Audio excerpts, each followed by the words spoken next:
Hey everybody, this is Phoenix Down, and welcome to the finale of Let's Play The Legend of Zelda: A Link to the Past. In the last episode, we stormed Ganon's tower and chased the evil King of Darkness all the way back here to the pyramid at the center of the Dark World, where he awaits us for the final showdown. We got him cornered now, but that just makes him all the more dangerous, so you want to make sure you come to this battle fully prepared. You want to make sure you bring a full stock of arrows, silver arrows to be exact. You can't defeat Ganon without, well, technically, actually, you can defeat Ganon without the silver arrows. I believe if you use the spin attack against him at the last stage of the battle, you can do the same, algorithm worth of damage as the silver arrows do, but it's, I've seen it happen in speedruns. I don't know the specifics about it or why it works, but the spin attack supposedly can defeat Ganon as well. But the silver arrows are the way the game intends you to do it, so you want to make sure you have those. There's a certain stage of the Battle of Ganon where you can actually get knocked off a ledge, and there's a communication tablet down there that tells you about the silver arrows, but not where to find them. So the game does tell you that they exist if you're playing the game blind and you've never done a Zelda game before. So it doesn't keep you hanging completely. It's a little late telling you about it, but other than that. Anyway, arrows and the fire rod, they're pretty much the only items that you really need to use in this battle. You can also bring, put some fairies in bottles or bring some medicine to recover your life and magic. But I shouldn't have to use any of that stuff. So basically just fire rods and arrows, that's about all we really need. So I guess we've kept Ganon waiting long enough, so let's jump into the pit and begin the final battle. And I'll even draw first blood by attacking him before he can even start talking. I never imagined a boy like you could give me so much trouble. It's unbelievable that you defeated my alter ego, Aghanim the Dark Wizard, twice. But I will never give you the Triforce. I will destroy you and make my wish to conquer both light and dark worlds come true without delay. And now it's time for the final battle against Ganon himself. He starts the battle by throwing his trident around and teleporting. And in the second stage of the battle, he will summon these spinning fireballs that he will do his best Patra impersonation from the first game to make them extend outward. I'm not sure how much of his, crap, I took a hit.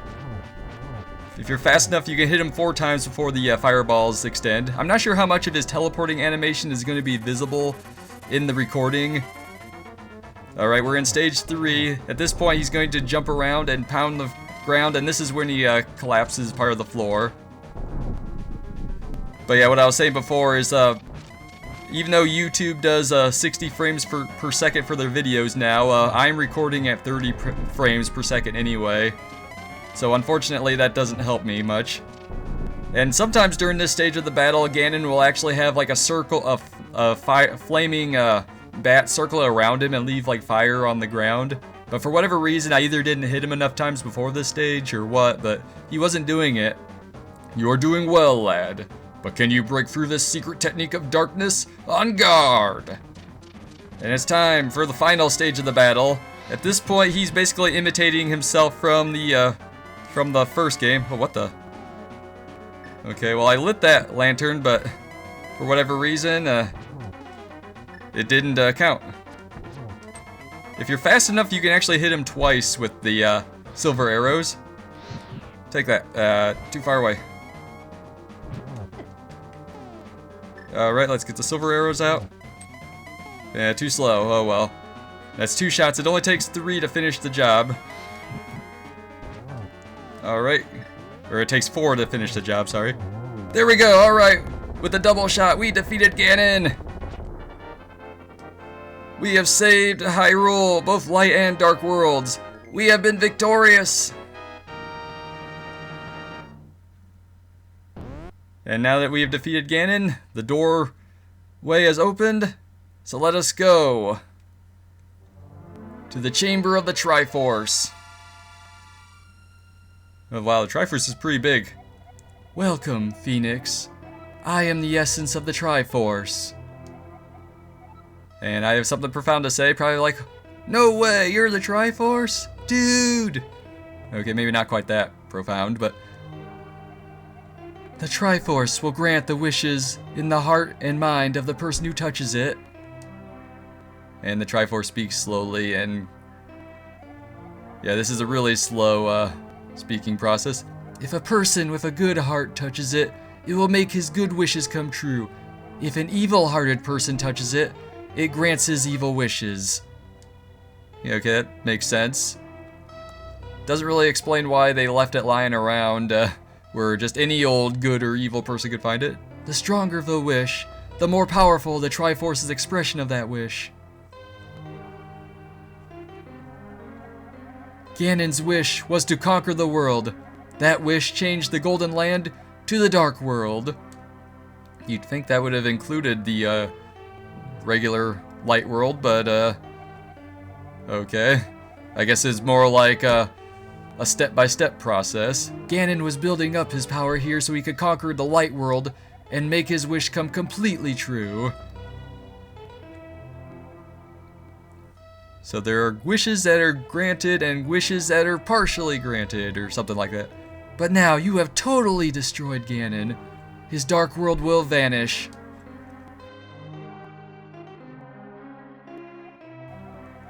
The Triforce is waiting for a new owner. Its golden power is in your hands. Now touch it with a wish in your heart.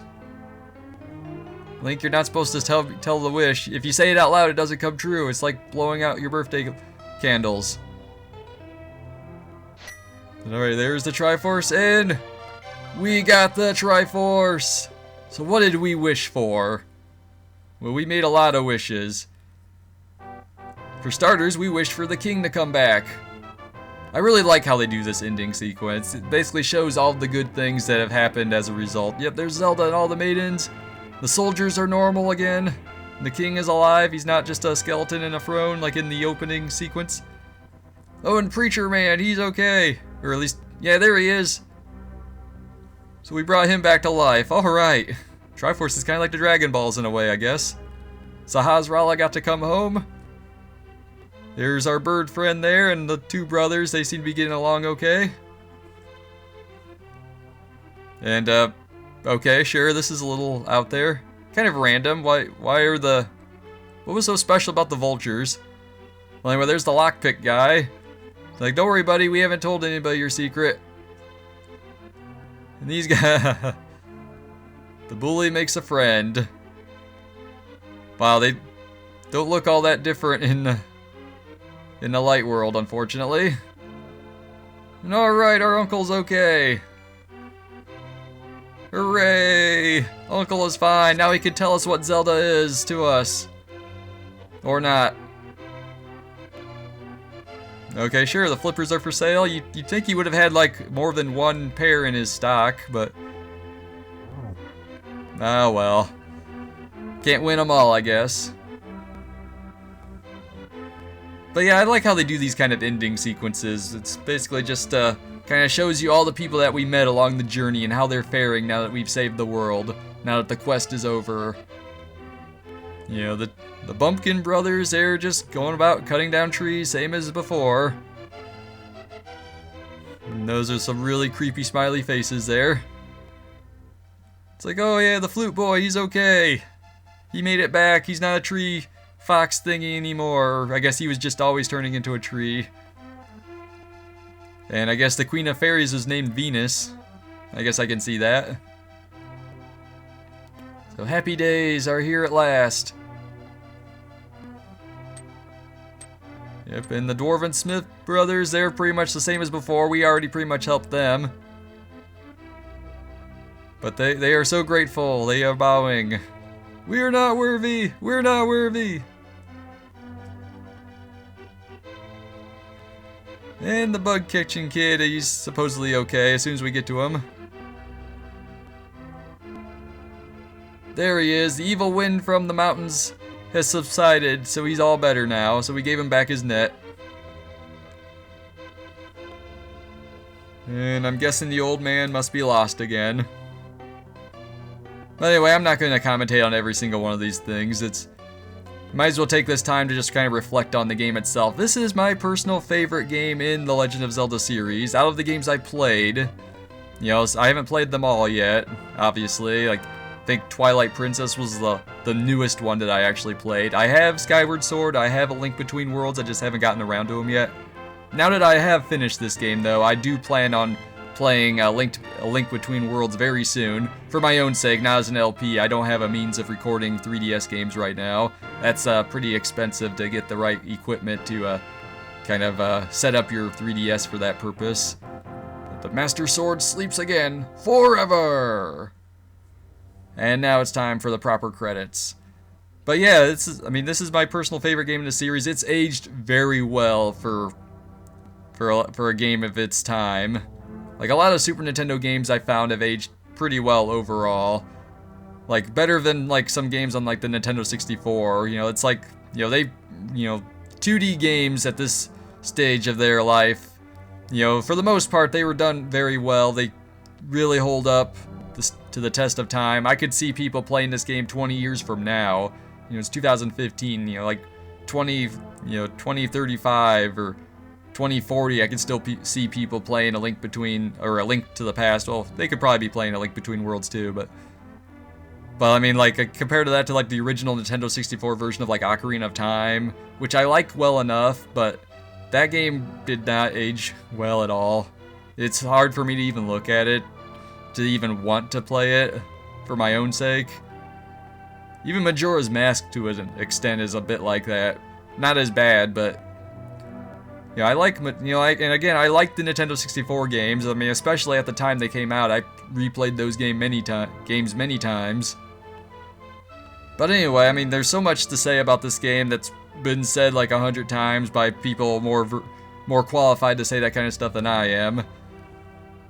But yeah, it's my personal favorite in the series, and you know, it introduced so many new things at the time that became mainstays of the Zelda series from then on. You know, some of the items, some of the music, you know, the concept of needing like well, I guess that wasn't a new concept. They did the same thing with the Triforce in the original game, but you know, you need the 3 pendants or the 3 medallions or spiritual stones or what have you to get the Master Sword, and then you have to get some other 6, 7 things in order to get to the final dungeon, that sort of thing. But anyway, yeah, there's just, you know, it's like there's so many things that have been said, but it's been said a million times. It's hard to, you know, this is one of those games that just about anybody that does Let's Plays will touch at some point, and that just says just how great the game actually is, that so many people want to make videos of it, that they want to show their own take of the game, they want to play it themselves, you know, see what they do differently from anybody else, or it's just hard to come up with new things to say about it, really. It's been done to death at this point.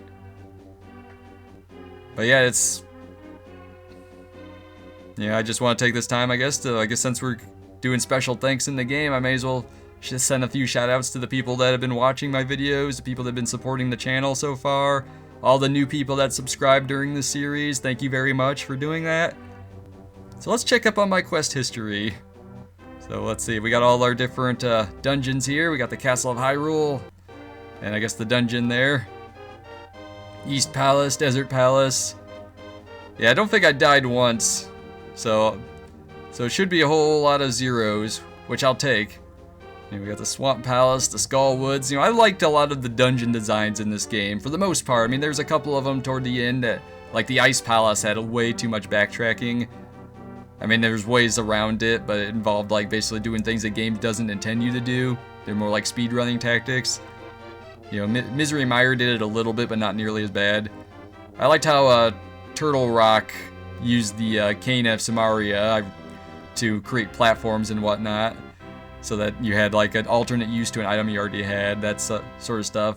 A lot of creative, you know, ideas involved in some of the dungeon layouts, and I look forward to seeing what they've done with the rehashes of some of the dungeons in A Link Between Worlds when I play that very soon. But anyway, I don't want to keep you guys too long. I will just say that I haven't quite decided what my next project will be. You know, if you have any suggestions, like preferably like NES, Super Nintendo games, those are kind of the games that I'm most able to record at present. I mean, if I can get it on the Virtual Console for the Wii, I might be able to do it from that, but you know, if you have any ideas, feel free to throw them out there. You know, I won't make any promises, but I will consider them at least. But yeah, I guess that's pretty much it for me. So thank you guys very much for watching. This has been Phoenix Down. I hope you enjoyed watching me play The Legend of Zelda: A Link to the Past. And may the way of the hero lead to the Triforce.